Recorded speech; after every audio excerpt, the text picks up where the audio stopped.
In this episode, we're stepping into a storm of heavy metal brilliance with Ozzy Osbourne's groundbreaking solo debut, Blizzard of Ozz. Released in 1980, this album didn't just revive Ozzy's career post-Sabbath, it redefined metal for a new generation. Stay with us. Get ready for the 3324 podcast, where lifelong friends Dean Legiro and Eric Kuber share their love of all things music and movies. Dean has directed short films and is a music trivia buff.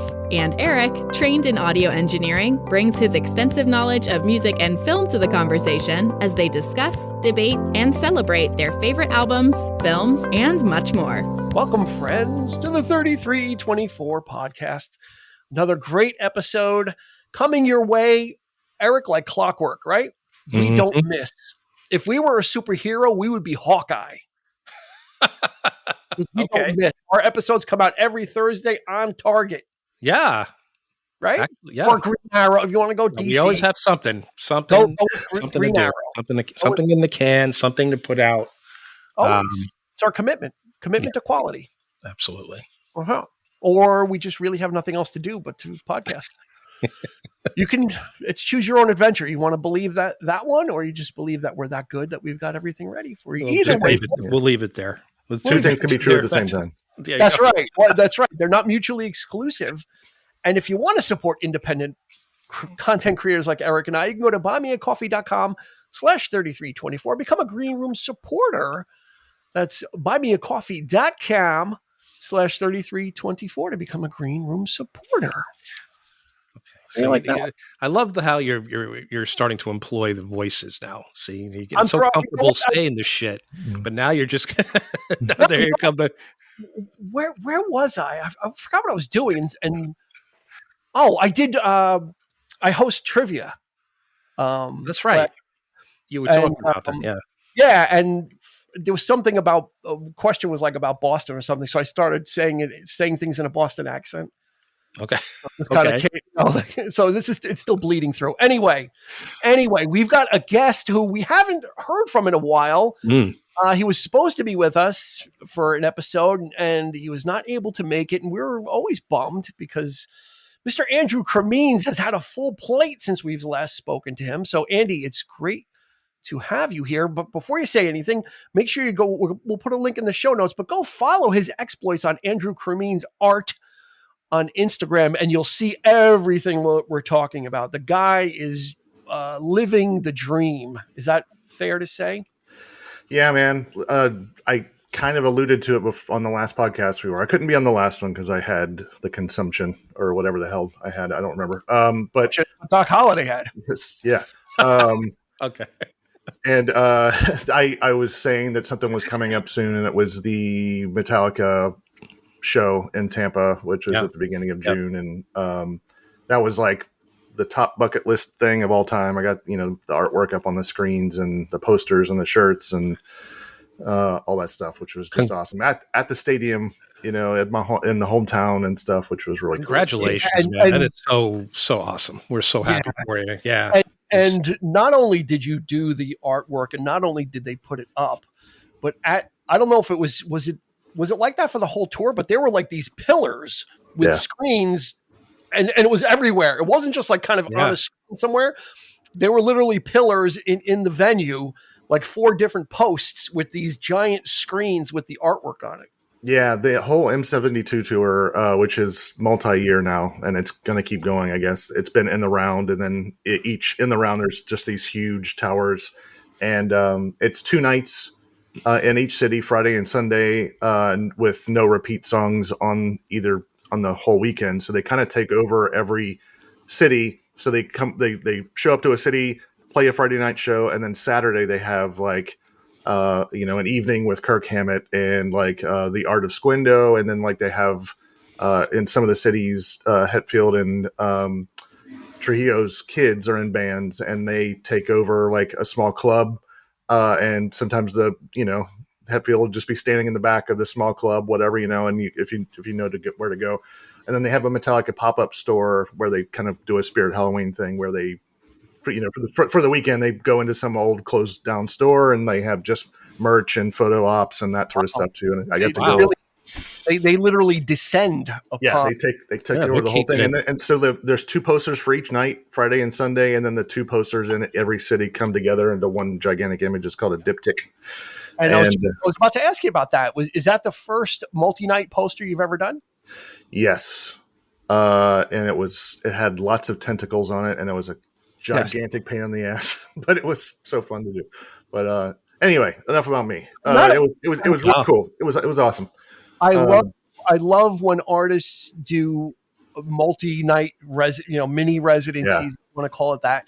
And when they do posters that are different and interlock, you get a little FOMO, because I just got that with the Avett Brothers. They did 2 nights in a row and they do the same thing.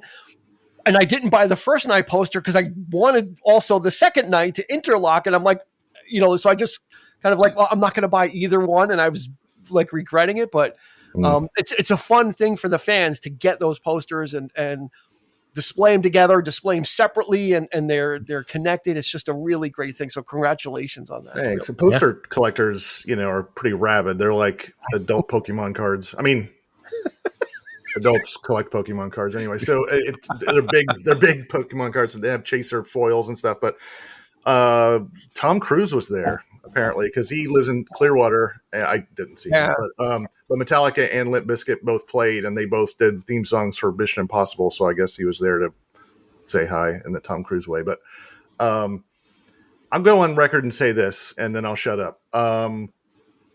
Never liked Limp Bizkit.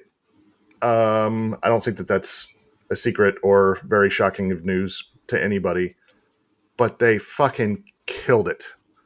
They were so entertaining, and the entire stadium was just boom, boom. I mean, I think it's kind of that, like, I think nu metal's going through the Star Wars prequels where it's like everybody hated it at the time, but all the kids grew up and now they're all, buying tickets and stuff like that.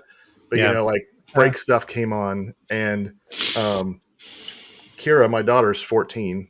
The song comes on, bam, down, and she's like, she starts singing every single note to the song "Break Stuff," which it's like she's like, "Break your fucking face tonight." I'm like, "What? Come on, man! Like, how do you know this song?" She's jumping up, but I mean, like, you look at the stadium and it was crazy. It was like in the stands and the 300s was, they were almost something over. Fred Durst was awesome. He was taking care of. He wasn't doing the Woodstock dude bro thing or whatever. He was kind of being silly with the whole thing, and then at one point some like, make sure you're taking care of each other and all that stuff or whatever. It was really cool. And it just, hearing the songs, I'm like, yeah, this song's not that bad actually. Yeah, it's not bad that bad either. It was pretty cool. I think it was more the image than the music for Limp Bizkit. People just thought they got kind of real douchey. Yeah. And it kind of and it was easy. They were an easy target to pick on. Yeah. And you're not this and you're not that, but they've proved that they've got the staying power. And then there's that, like you said, that nostalgia factor of, oh my God, these, there was they remember that era and all the other music during that time, and it just takes you back and you have a good time with it, So yeah, good stuff. But yeah, good on them. In this episode, we're going just a little further back. We're going to actually for us, for our stats, it's 1981. So let's do the stats on Blizzard of Ozz, because in the open I said 1980, but that's when it came out in the UK. Stateside didn't get it till 1981. So Blizzard of Ozz was released in March 1981 in the United States, produced by Ozzy Osbourne, Randy Rhoads, Bob Daisley, and Lee Kerslake. There were 2 singles released. Crazy Train hit number 9 on the mainstream rock charts. Did not hit the Billboard Hot 100 or 200.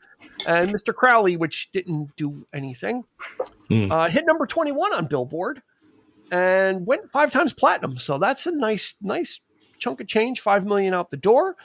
Mr. John Osborne is a 2-time member of the Rock and Roll Hall of Fame. Sabbath got in 2006. And then he got in as a solo act last year in 2024. So well done there. Andy, you're gonna be somewhat of our tour guide, and I've got some stuff I want to talk about. But let's start it off with, when he passed. You had posted on social media about the impact that Ozzy had. So why don't you talk a little bit about why, when Ozzy, and why Ozzy for you? Because you like a lot of, we've done episodes with you with Kiss, and Kiss was very influential. Yeah, to you as well, and Metallica, and all these kind of. I feel like they take up almost different compartments in your life, or different parts when you were getting into music. So, when Ozzy, why Ozzy, and how Ozzy, and what Ozzy? Yeah. So when we did Patient Number 9, I mentioned this briefly, but it was my first concert, August 1st, 1986, Charleston, West Virginia. I was on the Ultimate Sin tour. Everybody in Huntington, West Virginia in 1986 was obsessed with Ozzy during that tour. It was a very rock and roll town, or at least, the wide berth of people that I knew anyway were really into Ozzy. And Metallica opened up for them on the 4 months before Cliff died. But I was 9 when I went to that concert. My mom took my sister and a couple of her friends and myself, and we went. And I just was never the same after that. And the thing is like my family is very musical, and rock has always been in the background somewhere. And my mom's always been she was really into Whitesnake, more into David Coverdale than Whitesnake, but. But Ozzy was always around in the family, and my uncle Aaron played bass in a bunch of bands. He was out in LA on the Sunset Strip in the mid 80s. So he was highly influential in my life too, and my musical taste. But Ozzy has always been in every house that I would go to. My grandparents' house, my uncle would be playing, it'd be at our house and that sort of stuff. So it felt like a family member, and he was just so cartoonish. And just what's he up to now? And it's like he did some bad things on drugs, like choking his wife and stuff like that. But she forgave him. I mean, I'm not forgiving that or whatever, or making light of that. But like most of the stuff that he was, it was mostly like peeing his pants in an elevator, or snorting ants off of a pool deck or something, just crazy, or peeing on the Alamo. So like, there's all these stories that you would just hear, like, there was like, I think it was Kurt Cobain. I just read a quote from Kurt Cobain. He was talking about Ozzy. He's like, we shared a rehearsal space, and like whenever we would both be coming down the hallway at the same time, I'd have to go up against the wall because he would be like stumbling through the hallways, half awake and stoned and stuff like that. Anyway, I'm off on a tangent there, but he has always been in my life in one way or another, even after rock and roll was no longer cool in the late 90s, early 2000s. He did the Osbournes, which was just cringy for a metal fan, because you never want to see your idols grow up and be old. And I've said this on this podcast before. Nobody wants to see an old Han Solo, and you don't want to hear your metal heroes not be able to complete a sentence, or but after a while you just kind of start laughing, and you're just in on the joke. And he was in on the joke too. And I don't know, he's just been ubiquitous in my life. And when he died, I knew it was coming, because it was obvious that it was coming. But the week before the Back to the Beginning concert, I posted a thing about he's going to play his last show. It's not looking good to like have it like no more tours part 3. Yeah. So this is probably going to be it. And I'm going to be super sad when he goes, because he's had huge influence on my life and just general. And sure enough, we watched the whole thing at live, as much as live could be. I think it was 10-hour delay or something like that. And then like woke up and hit refresh, and like Facebook popped up, said, I think 76 or something year old Ozzy Osbourne dead. And it like, it was just so fast. And we knew it was coming, but not 16 days later. Yeah, literally just over 2 weeks. And he this was like a triumph, the Back to the Beginning. I mean, like, it was a celebration. It wasn't morose in that way. It was a celebration. And it turns out it's the highest grossing charity concert ever. Beat Live Aid, probably because of the streaming and everything. So yeah, we would have thought, okay, yeah, he's not doing well, but not 2 weeks later. Yeah, he kept himself alive for that show. There's no, I mean, I think Bill said that, right? He said literally he was. Yeah, it was incredibly sad. And just watching videos now that he's dead of behind the scenes, backstage, when they're doing the photo shoot with Ross Halfin and stuff, and he's giving people shit and laughing and joking and making jokes about the Kelly getting engaged and, Youngblood giving him the necklace and stuff like that. These really, really heartfelt things. I don't know if you've seen, I don't want to go on another tangent, but do you know who Youngblood is? The singer? I saw the footage behind the scenes. I think I kind of get the impression that Ozzy really kind of handled him the mantle. We saw him live. My daughter wanted to see him live at a small venue in Tampa.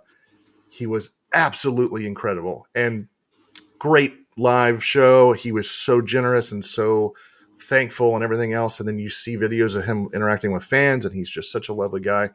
And you watch the video if you're listening to this and you haven't seen it. Watch the video of him giving Ozzy a necklace. Just say Youngblood Ozzy necklace, and just watch the footage and look at how much Ozzy loves this kid. Yeah, and he went up on stage and sang the song "Changes" from Black Sabbath and killed it, and it was great. So, that it's just anyway. What I was saying is just watching the footage. It just means something completely different now. Did they make sure that? To get Kelly engaged because they knew he was going, did that, everything takes on a different meaning because he was kind of strapped in the chair. He literally had a harness. There was one point where I was watching it and he was trying to get out. Yeah. He was so into it. He wanted to stand up. He was that in the moment and that into it where he's rocking and trying to get out of the restraints. Yeah. It's heartbreaking. You have to hand it to him. I mean,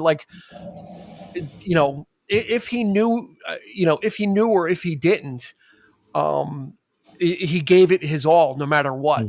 Even if he thought, well, maybe I can tour again, it doesn't make it he really literally went out with a bang. I mean, everybody came out to show the love, and it kind of elevated Ozzy. I think even before he passed away, everyone was just still talking about this amazing event, and it just kind of overshadowed everything that was going on in music. This just massive tribute to him.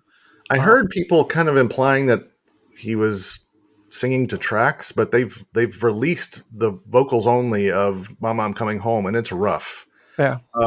But it's emotional and it's really heartfelt and that sort of stuff. Yeah. But there is no backing tracks on that at all because he's it's a little shaky.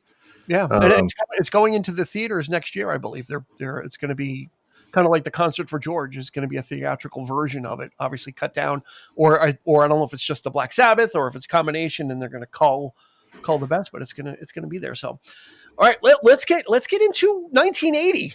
Let's do it. Osbourne, because that's maybe not so much of a different story in some ways, but. In 1980, if we catch up with Ozzy, he's been kicked out of Black Sabbath, and I think it's a safe bet to say that Black Sabbath was in a rough place. Regardless, they were all having issues with substances and just motivation. And, from the stuff I read is kind of we all had our problems, but Ozzy was much worse. Although Ozzy was the most functional, even though despite that, he was the most functional one, but, it just wasn't working. And I think I read as early as 1978 that Ozzy was thinking about doing a solo album. That was kind of this Blizzard of Ozz title was kind of kicked around as a project. Is that? I hadn't heard that, but it makes sense. Yeah. I mean, yeah. I think that I recently saw an interview with Ozzy where he said that all of them were problems and one of them had to go. Yeah. And it was just, he was the first one to go, basically. It was not a sustainable, way to go. So I think that was how it happened from what I understand. Yeah. Eric, Sabbath fan, Ozzy fan? I do. I mean, Sabbath and largely due to my brother. I guess, but Blizzard of Ozz, when that came out, I mean, that was all over the place. I mean, Crazy Train, all over the radio.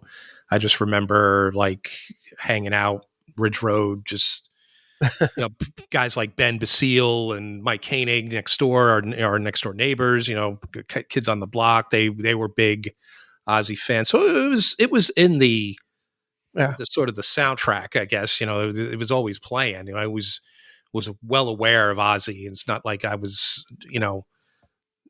not a fan, but it was great stuff at the time. But I also loved Sabbath too. The early stuff was really great. So that, Iron Maiden, that, that was always floating around. So it was just either replaying in the house or just on the boombox out in the street, kind of stuff. And just everywhere you went, it was people were driving by and, down Main Street with blasting, their cars, Crazy Train out on the waterfront, The riff is one of the unmistakable riffs. I mean, it's kind of, that song kind of launched the 80s into like kind of into metal as early as 1980. When we think of metal in the 80s, we tend to think of the later 80s with the hair bands and all that. But Ozzy was starting to kind of mine some of that material. And I guess we need to talk about the vile gangster, not Jabba the Hutt, but the vile gangster Don Arden. who literally was a gangster, and he was the manager for Sabbath. And then he became even though Sabbath chucked Ozzy out of the band, he continued to manage. He managed Ozzy as well, but he had his daughter Sharon Arden kind of like, hey, keep an eye on this guy because he's going out to California. Go out to California, just kind of make sure everything's all right with him. And Ozzy said when he met Sharon way back, even before that, when the Ardens were managing him, he said he kind of felt, even though it was a professional relationship, he always liked her and he always kind of felt comfortable around her. Yeah. And then of course that would blossom into not long after this, but yeah, the Ardens just kind of ruled that their management style was very gangster, very Sopranos-ish. Never changed.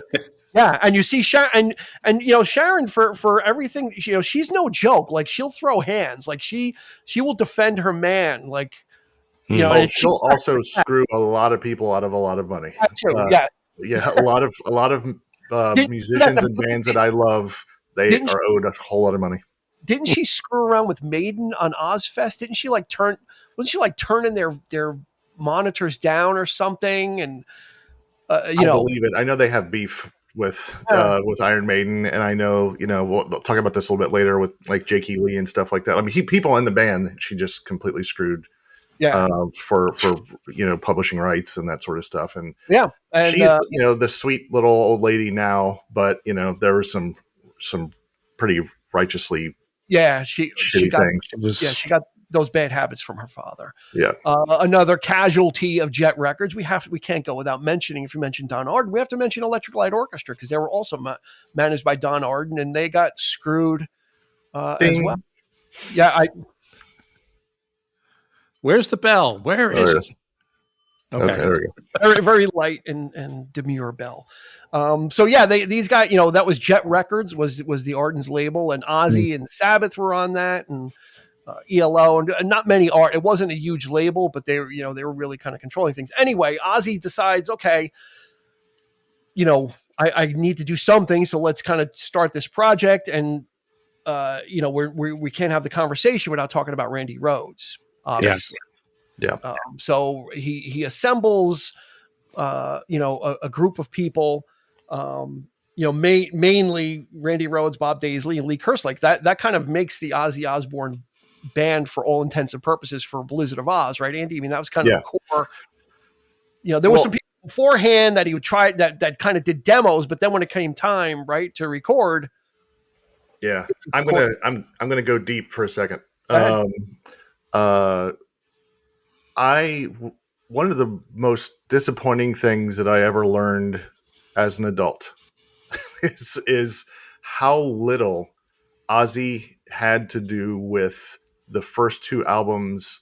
Like Crazy Train, when I grew up, it was like you could not pick a more perfect it came out of that psycho man's brain. He is so crazy. Ozzy Osbourne is so silly and so crazy. He's singing about crazy things and evil things and all this stuff or whatever. And then you like all of the things that are set up that we know of Ozzy were written by somebody else.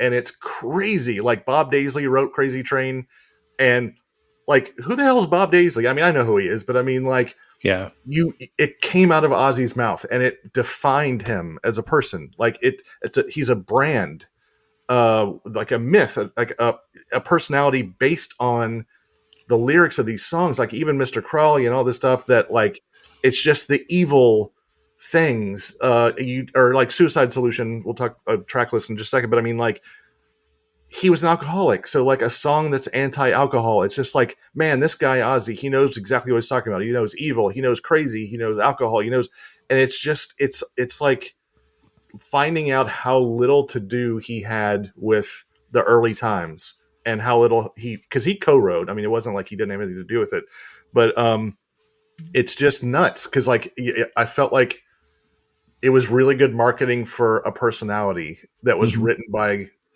other people. Now that I know this now, it's a little bit of a letdown, but I mean, he went on to do amazing things on his own and write new songs and all this stuff or whatever. But the original stuff, off the first two albums, were, a lot of Bob Daisley stuff. It's funny that you mentioned that, because as I was doing my research, there's like everything's credited to those four people. Yeah. And so I started searching, and I started looking for like, what is Ozzy's actual input? Like what does he actually do? And everything I read, even down to the Black Sabbath stuff, is like, we'll write stuff, but Ozzy will kind of give us like the melodies, and he'll kind of give us that kind of stuff. And then we'll kind of get the words and bring it back to him. So it's almost like Eric, it sounds like he's a conduit. Like he's not a songwriter per se, but he kind of, yeah, that's fair. He brings some ideas to it, and then they bring him stuff back, and then he puts the Oz on it. Yeah, that sounds accurate. What's that? I've just read that they were credited, or they didn't get any credit for writing on the album. Yeah, there was a lawsuit. Yeah. Well, that's kind of what it was. That they subsequently were dropped on a reissue in 2002. They the new bass player for Metallica, right? Trio. Yeah, he played. They completely cut their parts out and they replaced them with that. And then he claims that it was Sharon that did that, and Sharon claims that it was Ozzy that did it, and it was like. So you talk about this relationship that they had, but it seemed, but I don't see, like I've watched ungodly amounts of footage of Ozzy and read his books, watched his documentaries, watched behind the scenes stuff, like read all about him, like unauthorized books. He feels like a demonic golden retriever. Like he's just like really happy to be there, and I get to do that. Oh, that's cool. I'll be over there if you need me. Or I'll do this and I'll go jump around and I'll do the thing or whatever. And then like in the background, Sharon is like yelling at people and, telling the people to do this and lights and all this stuff or whatever. I really don't get the impression that Ozzy has any malice whatsoever in his, like a malicious bone in his body. Yeah. Toward other musicians, especially. I feel like that sounds straight out of Sharon's playbook. And I don't hate Sharon. Sharon did right by Ozzy, and she like made sure that his legacy is. I mean, God, she's in charge of putting that the highest grossing charity concert in history. So like she's done really well about protecting her husband and stuff like that. But like she's a bitch, like when it comes to that sort of stuff. So like I really doubt Ozzy was like, you need to replace the bass lines for this. I just don't see that. I think Sharon first said it was Ozzy, and then Ozzy later said no, it was Sharon, and then Ozzy they've subsequently Ozzy's like he's disavowed that whole thing. He goes, I want the music as it originally was. So I think it was, so yeah, if we're going to be placing bets on horses, I'm going to go with Sharon. Probably saying just, what, we don't, if they're going to sue us, let's just take it off. We don't have to pay them. that sounds like a business decision. It doesn't sound like a musical decision to me. Because then, let's just bring it back to the way it was. Like, there's no hard feelings. Yeah, you know, so that sounds right, Andy. Like, it's kind of like he's just kind of like, you know. You think it was her intent to just build Ozzy up that way, just to make him sound a little bit more responsible and is taking care of his own affairs, or that could be. Or maybe. Yeah. I don't know, but I know that Randy died very early for there to not really get into the era of being screwed. But when Jakey Lee took over, Jakey Lee wrote, God, I think like 80% of the riffs on Bark at the Moon and Ultimate Sin, and Ultimate Sin was huge. Like, he wrote Shot in the Dark, and which was one of the biggest Ozzy hit of the 80s or whatever, and he got nothing. Like, it was like, I think he got something like $10,000 total or something like that. And I might be misremembering that, but it was something insanely small. And but it's just all through Sharon. And like, when I follow him on Facebook, Jakey Lee, and I saw him sound checking at the show, and like all the comments were like, "Oh my God, so glad you're there," because like everybody knows that Jake loved Ozzy, but got really screwed, and Ozzy, loved Jake, and like, just for him to be there, he was in one of the super groups that played, some of the covers or whatever. But so I think that, like, had Randy been there long enough, who the hell knows? He probably would have gotten screwed out of all the stuff. Let's talk about that a little bit. I mean, we need to talk about Randy Rhoads, because he was, before his untimely and stupid death. If you read the, I knew what happened. I never until recently read exactly how dumb this really was, and how totally avoidable this was. This was just something that was just shouldn't have happened. But he was, and of course, when something like that happens, obviously these people get put on a pedestal, and what would have been, and there's no denying that he, you can't try and replicate Sabbath. Like, you can't embark on a solo career and try and find a Tony Iommi. Yeah. Like, that would be like David Lee Roth trying to find an Eddie Van Halen, which he kind of tried to do with Steve Vai, but you can't take that sound. Like, that's purely Sabbath. Mm-hmm. Yeah. What do they call it? The gloom, doom, gloom, sludge. Doom, doom metal. So he had to chart his own course. So he gets Randy Rhoads, who was in Quiet Riot. Yeah. The earliest version of Quiet Riot. With Rudy Sarzo, yeah. Yeah, and Randy was like a guitar technician. I mean, he studied a lot. Whenever they were out on tour or wherever he was, he would try and find a teacher and try and get some lessons on classical and theory and all that kind of stuff. So it doesn't seem like he was long for this life anyway, because he wasn't a big partier. Long for this life, meaning his relationship with Ozzy, not death. Yeah.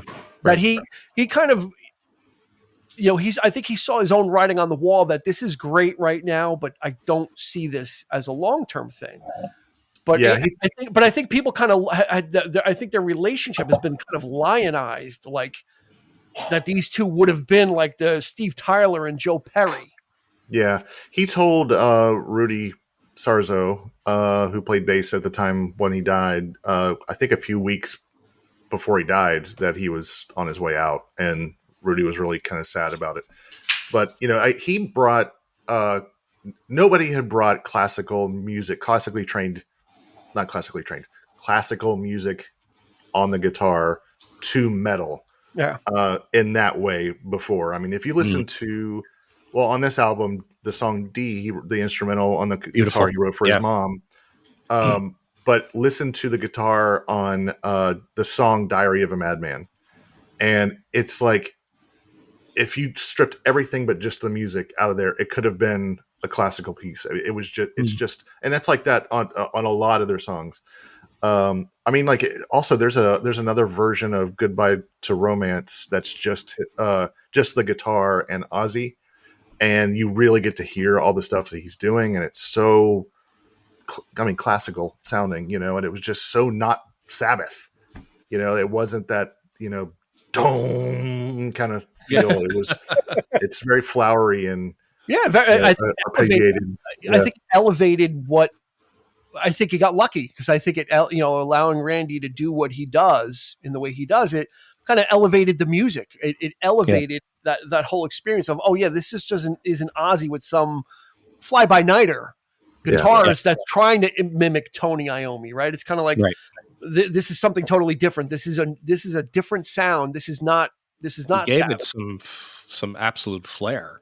And I remember Andy very early on. I think is it fair to say that you prefer solo Ozzy to the Black Sabbath? Because I remember you talking about Randy Rhoads as a hero of yours, like big time.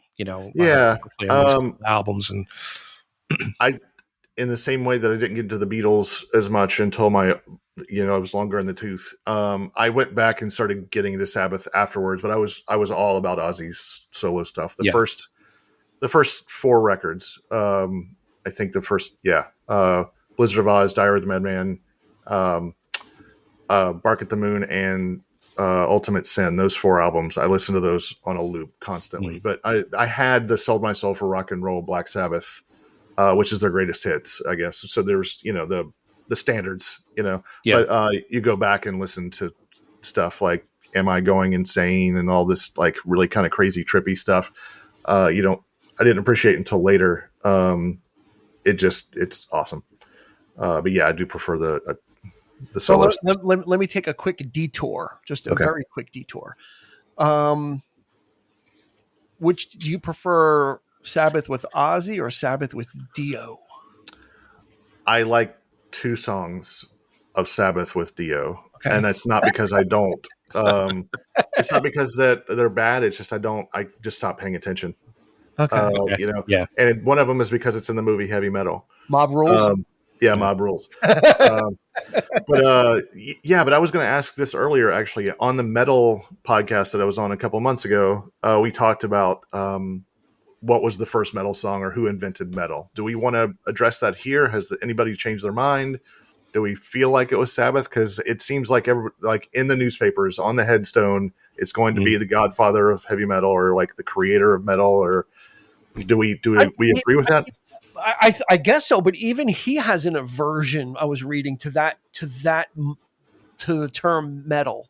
Yeah, he even kind of said, "Well, what is that?" We were making music, but I guess you have to, just for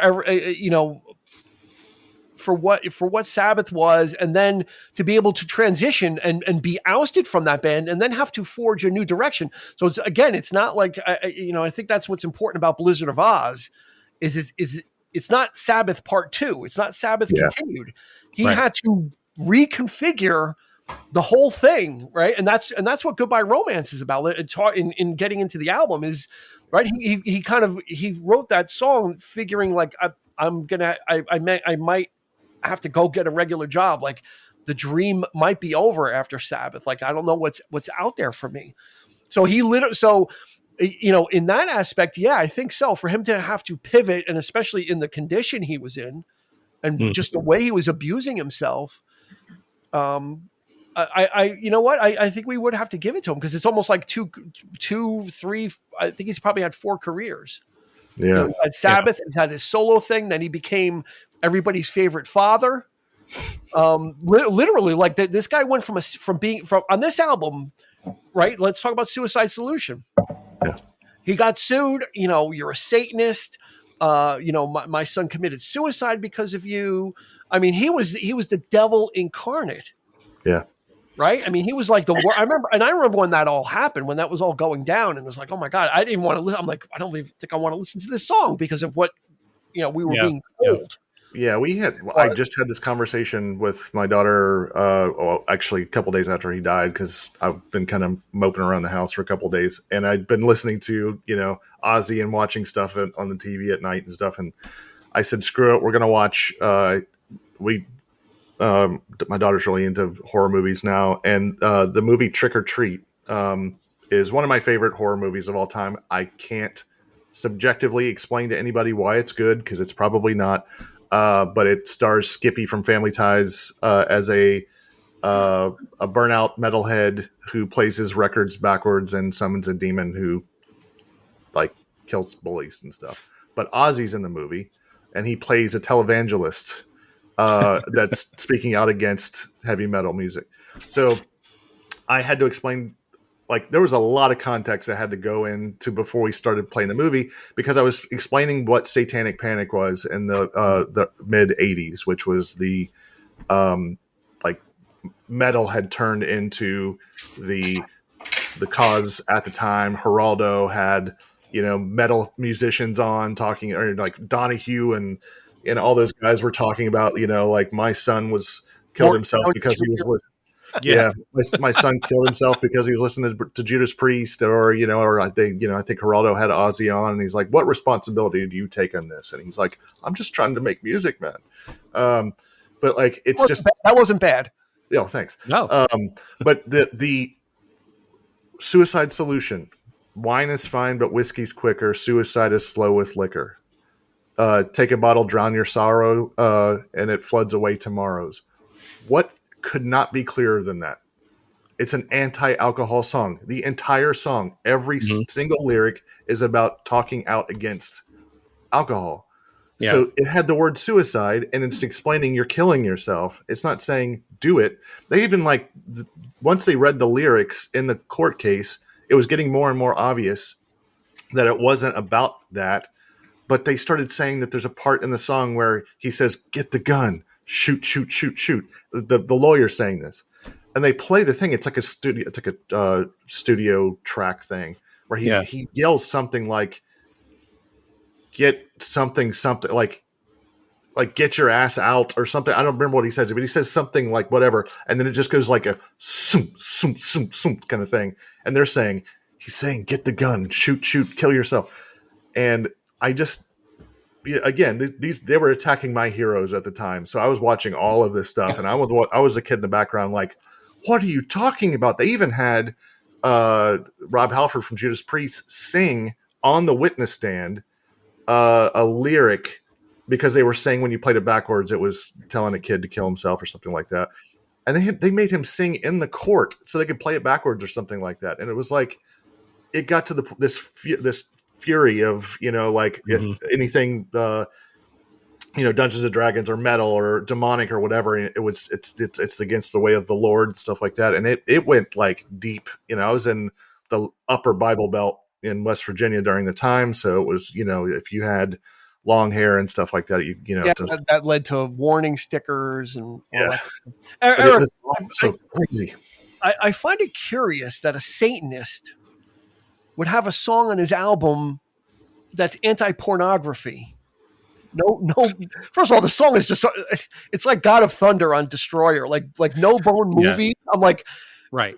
Like really? Like there was really nothing better.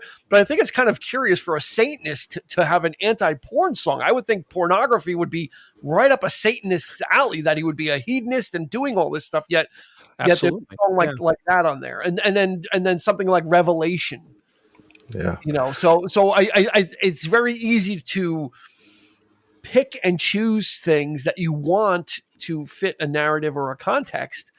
But when you listen to the whole album, it's not like that. Some of the songs are quite poppy, Really, it's a stark contrast to Sabbath. Yeah, it's very accessible. This is a very accessible album. Yeah, to listen to. Like I said, this was a pivot of what is Ozzy. As a part of Sabbath, he's one thing, but what is Ozzy the solo artist about? And I think Blizzard of Ozz, kind of gives him the blueprint and the roadmap that would carry him through his career. I have to say, No Bone Movies is the dumbest song of this era for Ozzy. I want you, when we stop this podcast, actually, if you're listening to this, pause this podcast for 1 second, go listen to the first minute of No Bone Movies and picture the Muppets playing that song. It's picture the Muppets and then add that 80s kind of Saturday Night Live saxophone. So play that song again, you'll hear this 80s saxophone in the background. If you really start, and you can just picture the Muppets in the background and the what's her name? The I'll trade anyone with jacuzzi girl that singing the song or whatever. It is so dumb. It's the dumbest. Yeah. I'm not a fan. I think that the inclusion of that song was an indicator of the amount of drugs and drinking that was going on, that they said, just throw it in. Like, I think they said they threw it in to give one of the guys a writing credit, to like really kind of officially give him a writing credit. It's like, okay, just put that in, but no Bone movies. Yeah. It's just, I've got a controversial hot take that's going to get me strung up. But I got to say this. I wish, just for my own edification, and maybe some way we'll be able to do it in the future, but I've never liked the sound of Randy Rhoads' guitar. He was the god of music. Like he was, but it was so thin and buzzsawy. It's like a table saw sort of thing. Yeah. And the way that this album is mixed, especially you can really hear it on Crazy Train and Goodbye to Romance. The bass even doesn't have that low end. It's very stringy. You can hear the strings like bump, bump, bump. It's not like a thump. It's like you can hear him plucking the bass. If you listen to like Goodbye to Romance again, you can hear the bass is all over the place, but you hear the strings getting plucked because the guitar is the high end is so high. And if you listen to like the beginning of I Don't Know, it's so buzzsawy. I wish that there was a way that somebody could remix it just with a little bit fatter bottom end to it, or like get another distortion to it. Like I'd love to hear, because it's just vibrating strings. I wish they could take that recorded vibrating strings and put it through the distortion of a really fat modern metal album just to see what that would sound like. It's him playing, but just sound different. Sure. It's just really, really thin to me. I wish it, like, I guess as I got older, the really fat bottom end of a lot of the, even like the Sabbath stuff was really kind of had a good, very heavy. I guess we can get Steven Wilson on it, right? Yeah. Like the remix and the remaster. Well, I mean, it's funny you say that, because there are parts of this record where I feel, they're, dare I say, a little proggy, especially from Randy Rhoads. I'm thinking, listening to some of his acoustic stuff. I'm thinking Steve Hackett, like he's got that classical edge and perhaps the sound of his guitar. It almost sounds like it's like a little amp. Yeah. Like, how like you practice with like a miniature amp. It's like, it almost sounds like that. I totally get what you're saying there. Or a wah-wah pedal that's open. Kind of sound like the really thin. I think you got to take into consideration that the four people that produced the album were not producers also, True. right? It's Ozzy, Randy, Bob Daisley. Basically the band produced it. And I think also we also might be grading it versus like it sounds like a 4-piece band. The arrangements are very kind of straightforward. Yeah. And they don't have the depth that would come with metal later on in the 80s where it would have a bigger sound to it, I guess, and more of a cleaner sound, and maybe that's the appeal of this too, is it was 1980 and it was still like they were literally like we need to figure out our way through this, and what is this going to sound like? So when you listen to it, which I kind of like that almost lo-fi feel to it, that it's kind of like we're gonna put together it like Eric says, I think it has more akin to a rock album if that might be the one thing it has in common with early Sabbath too. When Paranoid, that they took that approach, it was like they just recorded live in the studio. There was no tricks, there was no fancy stuff to the songs, there was no effects, there was just very straightforward. Perhaps Ozzy just kind of wanted to do that with this as well, just take that approach and just maybe it's because he didn't know how to do it any other way, or he didn't employ like a great producer to come on board to really kind of give him those ideas or play with that stuff. They just wanted to do it Yeah. So it's down and dirty. It's, it is what it is. But I don't know. It's effective. Yeah, that high end. I mean, but that's true of a lot of stuff in the 80s, though. Yeah. There's a very, bottom end bassy kind of stuff that was even in pop music, like everything from synth pop bands to even the harder edge stuff. You would be hard pressed to find that real fat bottom end for the most part in the production. So it's always like that sort of more polished to it, but yeah, much more in the higher register. It's even always like acts like Def Leppard and stuff like that. It's just, to me, that's what my problem I have with those records. It's just very sort of, with them, it's like, it's very kind of processed and very layered. Yeah. And just the vocals are just like, there's multi-track vocals, like hitting you right in the face. But so in contrast, I mean, this album is very stark, but yeah, you're right. There's not enough bottom end. You need that. It's also funny to me how random keyboards and piano are. They'll just in Ozzy songs, with the end. My God, the end of Revelation Mother Earth. It's just piano solo, like classical piano solo for the whole like end of the song or whatever. But then they'll throw in the weirdest. I mean, like the beginning of Mr. Crawley is, iconic, and we all know that. But then there's like weird, like in Over the Mountain, there's this like kind of like almost like a door opening or something as a riff. And then like there's another song on Bark at the Moon called Now You See It, Now You Don't. And it's just a like chugging kind of metal song. And then like out of nowhere, it sounds like Mario from Super Mario Brothers going doing, doing, doing. That's it. It's like 3 notes. Like the keyboard's waiting for 2.5 minutes and just goes boring, boring, boring, and then just waits for another 2 minutes.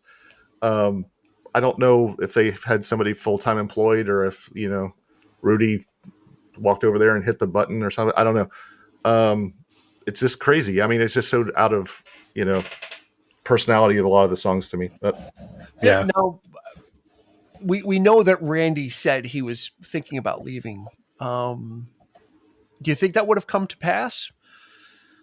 Or do you think that because, I think the thing from what I was reading, and all of them felt this way because, right, didn't he fire these guys except for Randy and like Randy was going to quit also. And they said, don't do that. Don't quit because we got fired or because we quit, like just stay the course. Do you think that because those guys thought that this was good originally, they thought the band was called Blizzard of Ozz. Mm-hmm. They thought that we were in a band with Ozzy Osbourne called Blizzard of Ozz. Then all of a sudden it's Ozzy Osbourne and the album's called Blizzard of Ozz. And these guys kind of had buyer's remorse. They're kind of like, well, I want to be in a band. I don't want to be backing players for a guy. Yeah, right. But do you think maybe Randy might have stuck around because, this was getting traction. It's not like this album was a bust. And then, like Ozzy was growing, and this was becoming a thing, and even though Randy had said, well, I'm, this is not for me, maybe. It's crazy too, because he was such an unknown quantity. We know Ozzy, the man, the myth, the legend, but he was at the end of Sabbath a joke. I mean, he was, everybody liked his music and stuff like that, but he was not reliable. He was drunk and, stoned all the time. He got kicked out of the band, probably down on himself and didn't know what the hell he was doing for forever. So just to show up with the band, you got to realize they're taking a huge risk even showing up, that is he going to show up? Is he going to be able to work with them? Yeah. So, it's crazy. That had followed into his solo career too, right? I mean, I think Rudy Sarzo was talking about that, where it was like, there's, he's just, he was so hungover that we're canceling dates left and right and just kind of whatever. And then I read that Randy Rhoads hooked up with Sharon before Ozzy before they got married. Yeah. One night of torrid romance. Yeah. It's his autobiography, I Am Ozzy, is really good. If you ever get a chance to read it or whatever, I think that's where it's mentioned, or it could have been in one of the documentaries or something like that. But she was just saying, like, Sharon was saying that he was tiny. Randy Rhoads, he was like 5'2" or something, and weighed like 85 pounds or something, and very, very feminine. So he was like a unicorn. Like nobody could take their eyes off of him when he was in the room, because he was such a beautiful shape. So she talks about how they had a night or two or something like that. Run. Yeah, that's my Ozzy. He was no slouch in the cheating department too. I mean, when she was on The View, they separated. I think this was like 10 or 15 years ago. They separated for a couple of weeks because he kind of cheated on her recently. I mean, in the last decade. So he's yeah. So as we kind of start to wind it down, I mean, obviously Crazy Train is like the entry point for this album. I mean, that's kind of what people know.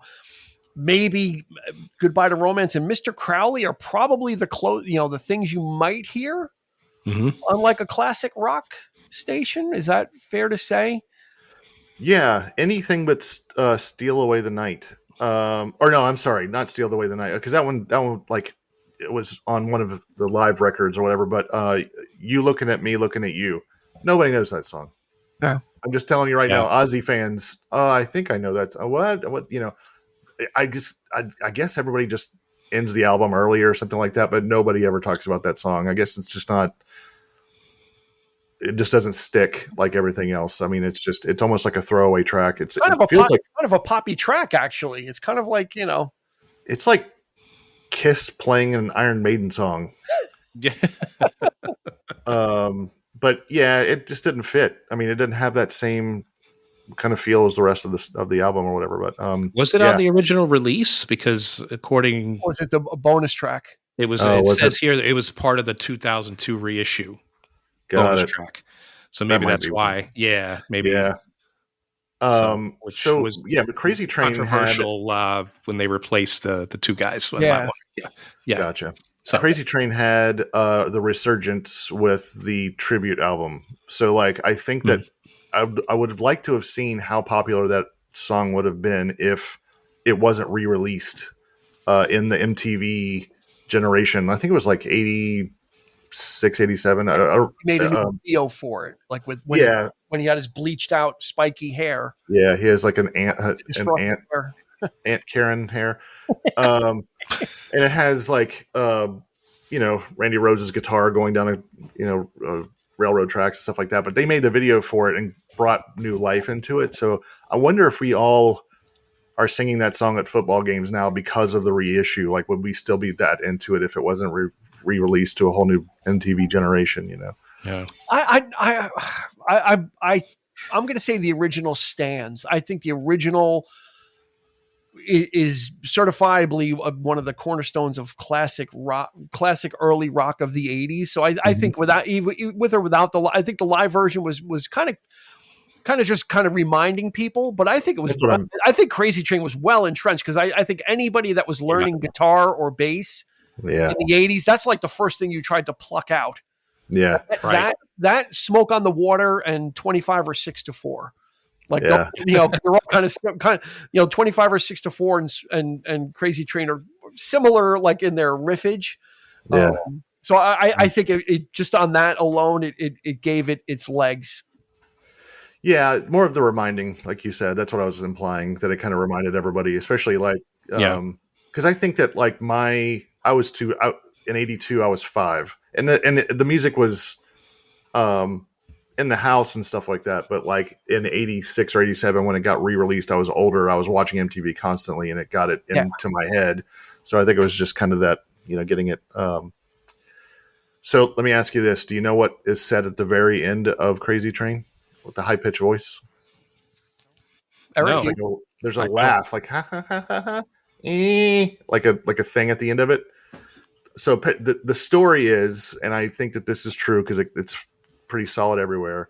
Ozzy asked somebody in that studio what he had for lunch, and he laughed and said an egg, but they sped the tape up like it's on the thing, so it's just like he's laughing, and then it's like an egg or something. So wow. Yeah, it's so dumb. It's like you want it to be something. You want it to be something evil, But right. I think you know what? I think you perfectly make the point. Yeah. That there's the character of Ozzy, and then there's and that character did a lot of the stuff, but a lot of the stuff he admitted, I was drunk, I don't remember.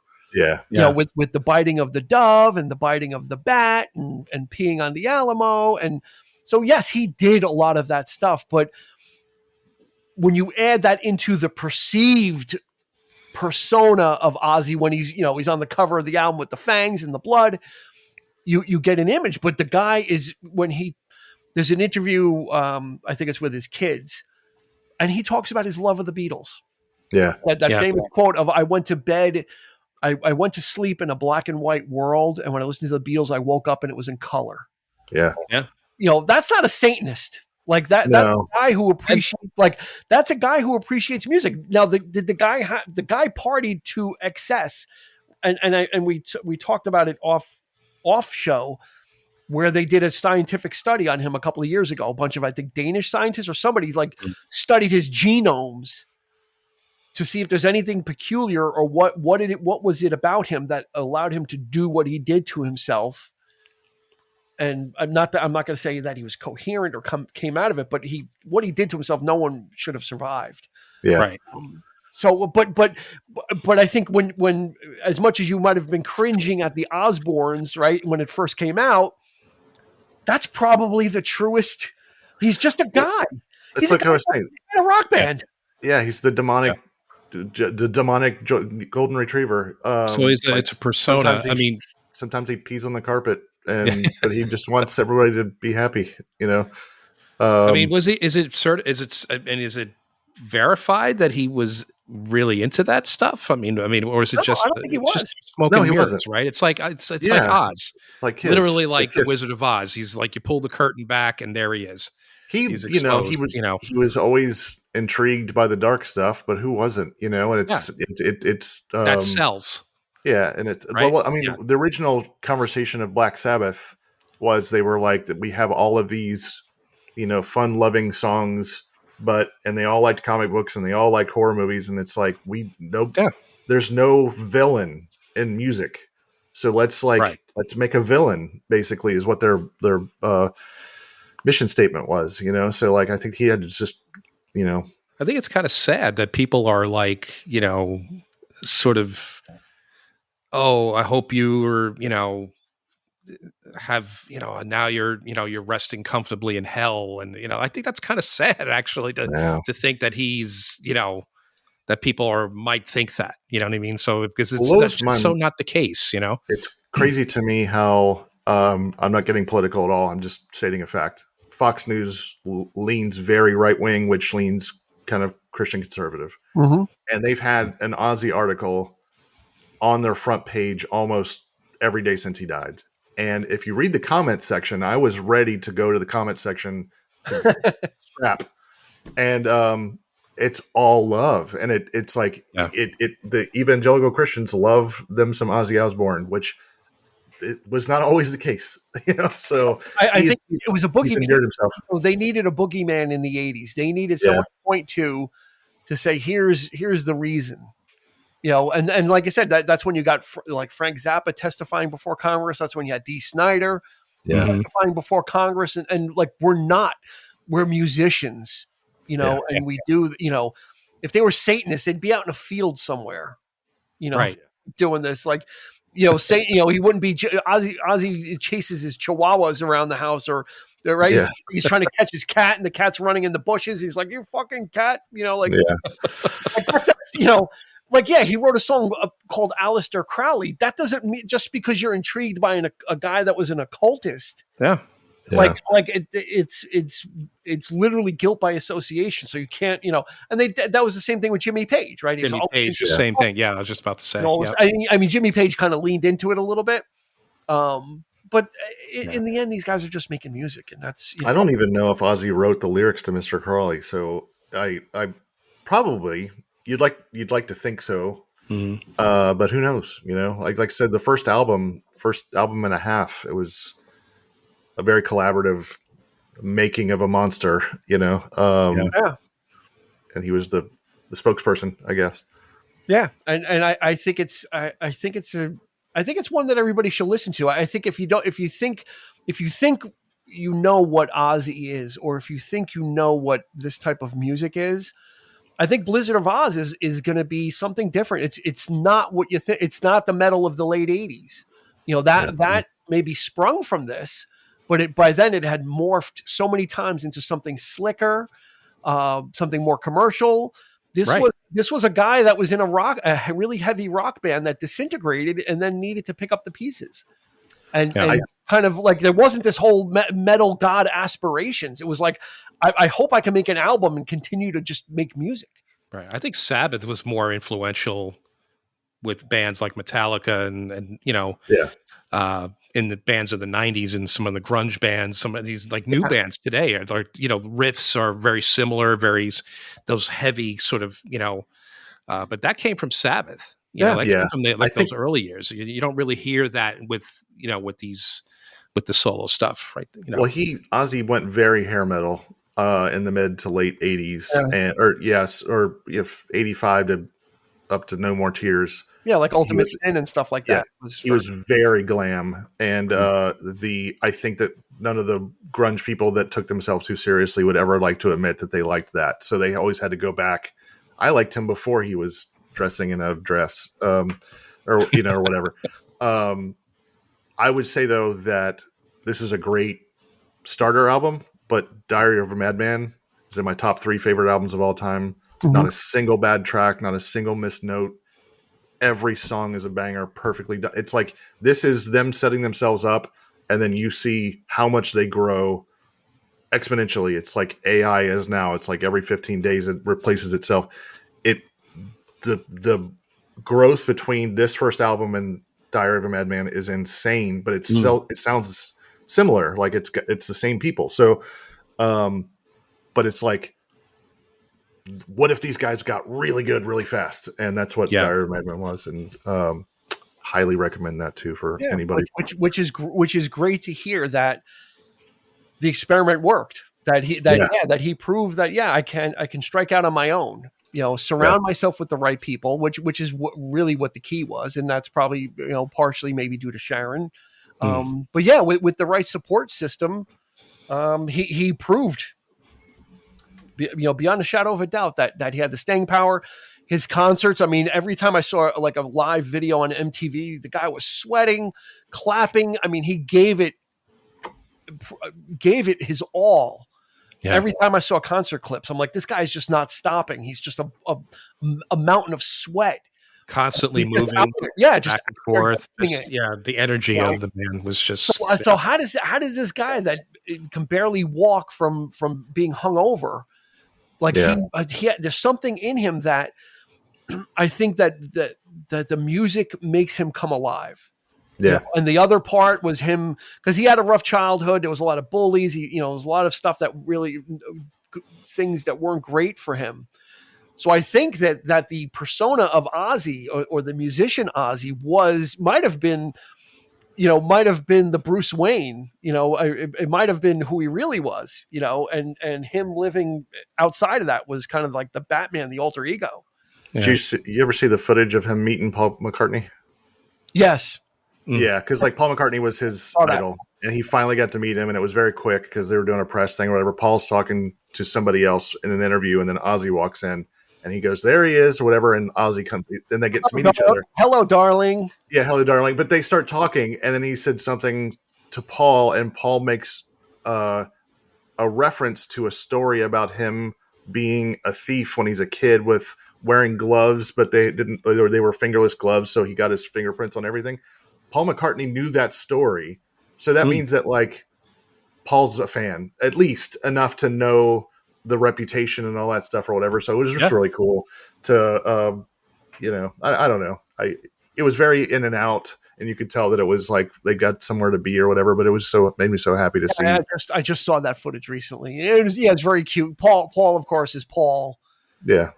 But yeah, Ozzy was probably genuinely a little nervous too. It's like, you know, what do you do when you meet your heroes? But Ozzy was on that, almost pretty much on, may as well say, on that level. He's a 2-time inductee, and Paul McCartney is. So it's like titans meeting each other, but they get just as nervous and just as, Sure. Although I dare say you'd be hard pressed to find a Beatles influential sound in what Sabbath did and what Ozzy did, but that doesn't mean that it didn't inspire him to create music. And that's what it was. He said, this is what right. Yep. this, it's bringing out feelings in me. It's bringing out emotions and color. And do it their way.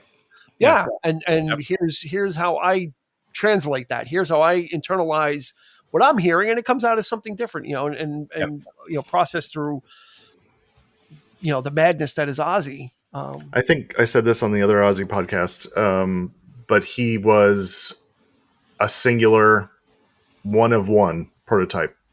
There was never an Ozzy before him. I mean, all the things that had to come together to build an Ozzy. I mean, pop culture had to be invented, rock and roll, all the way up to the point to make the rock and roll bad guy and the availability of drugs and all this stuff. It's like the ramp up to create this guy. He was a one of one. Like nobody had ever seen anything like him. And then everybody kept seeing him, and then there were so many people that tried so hard to beat him or to be him, and could never match it. They had their own thing going on or whatever, like Marilyn Manson and all those guys or whatever. They did their thing, but they Ozzy walked so they could run, sort of thing. So, but I would say he stumbled and drunkenly stumbled so they could run. Yeah, shuffled. Yeah. I mean, and he endured, like you said, his last album, Patient Number 9, we did, and it was a solid, it was a pretty solid release, I feel really bad because on our podcast about that, I'd only heard it a couple of times and I didn't get to absorb it. And I think that it was a grower, not a shower sort of thing. So I kept listening to it over and over again. I love a lot of songs on that album. Now I wish I would have spend a little bit more time listening to it. We did it so fast after the release. Right. But we did. Yeah. I I wasn't too kind either. Yeah, but I just really like it now. No, and but that's part of the exploration of music as well. Is kind of spend it. Sometimes you got to spend time with music, and sometimes first blush listens either really grab you, or sometimes you have to find those moments in the music, and that was what Blizzard of Ozz was for me. I don't know if I ever listened to it in its entirety up until now, but in spending a lot of time with it, I came to understand.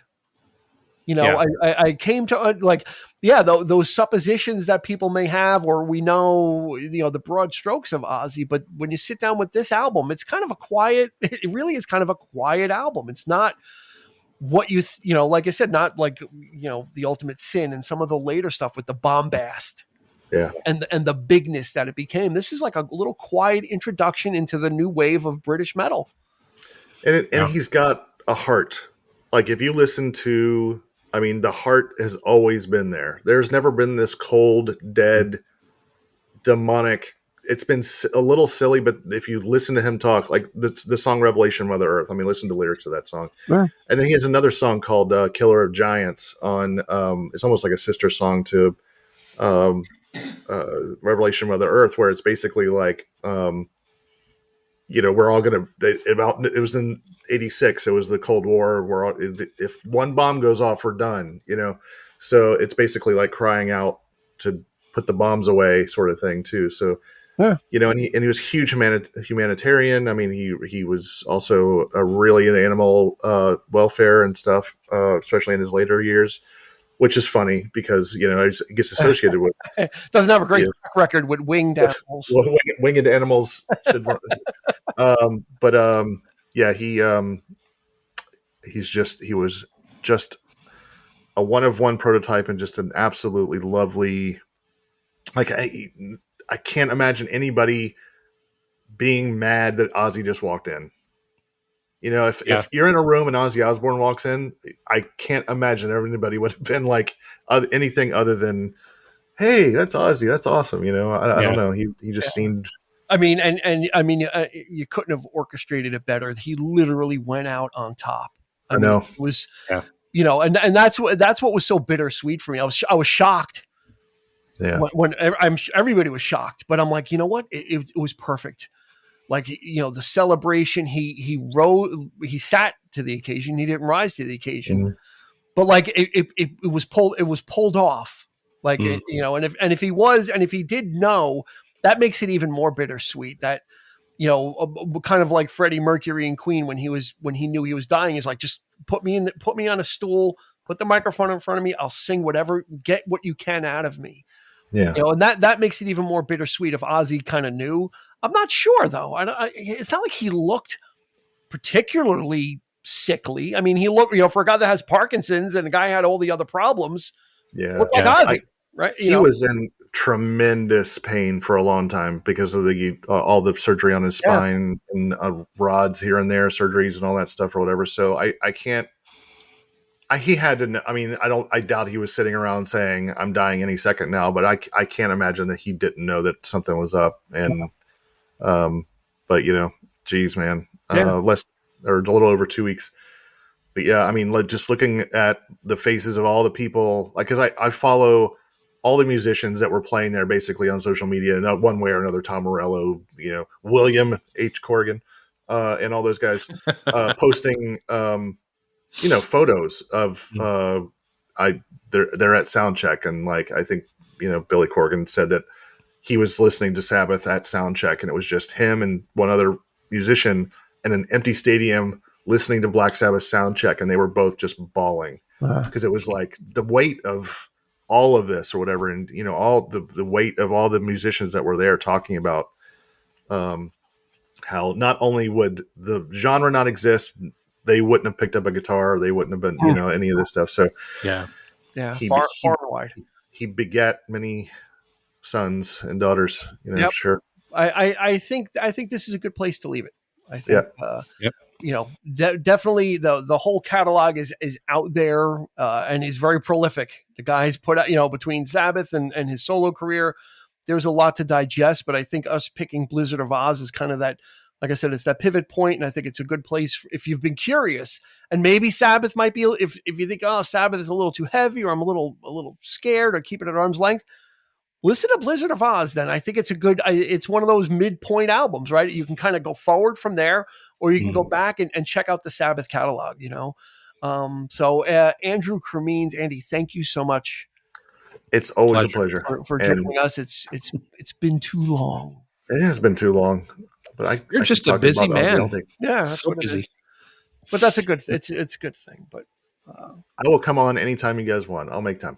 All right, next week. All right, sounds good. But that's going to do it. Like I said, it's available on streaming platforms, or pick up a vinyl copy of it. Go listen to it on a cassette tape if you really want to go retro. Go, you know, get into the music. Take a dip. It's a 40-minute album or whatever. But spend some time with the roots of this type of genre. Like I said, it's just the guy was just amazing. He had an amazing life, is really what it was. To be a little corny, the master of his own reality. True. And that's going to do it for this episode of the 3324 podcast. You can check us out on Instagram, Facebook, YouTube. Leave us a comment. What were some of your favorite Ozzy memories, or favorite songs, favorite albums? We'd love to hear that if you've got some recommended listening. Andy, you're excluded from that because you have already listened to everything. So we'll take some crowdsourced recommendations from.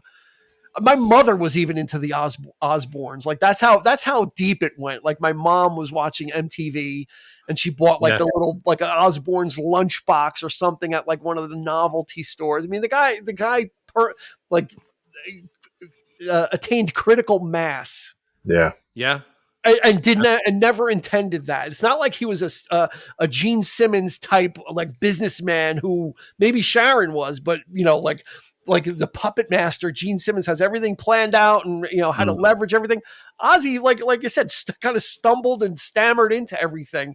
But that made him even more lovable. Was a genuine Yeah. a glimpse into a genuine person. That's unlike Gene Simmons, where Gene Simmons has the facade, straight talking or very businesslike. And Ozzy was just like, he was Ozzy, camera was on or off. You felt like that's just what their life was. So it feels like he had no control over his station at that time. He's just like, there's a camera here. All right.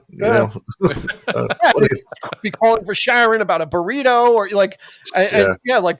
not caring that they're there. So there's a lot to dive into, but we've been talking about Blizzard of Ozz from 1981. New episodes come out every Thursday, so check that out. Andy, thank again. We're going to put a link in the show notes for Andy's Instagram. That's Andrew Cremines Art on Instagram, but you'll be able just to click the Instagram and follow it, see everything that he's up to. So for Andy, for Eric, this has been Dean. We will catch you on the flip side. You've been listening to the 3324 podcast with Dean Legiro and Eric Kuber. You can find us on your favorite podcast provider, so please like, subscribe, and rate to become a part of the 3324 family. Your feedback is important, so make sure to follow us on Instagram and Facebook at 3324 podcast and on Twitter at 3324p to join the conversation.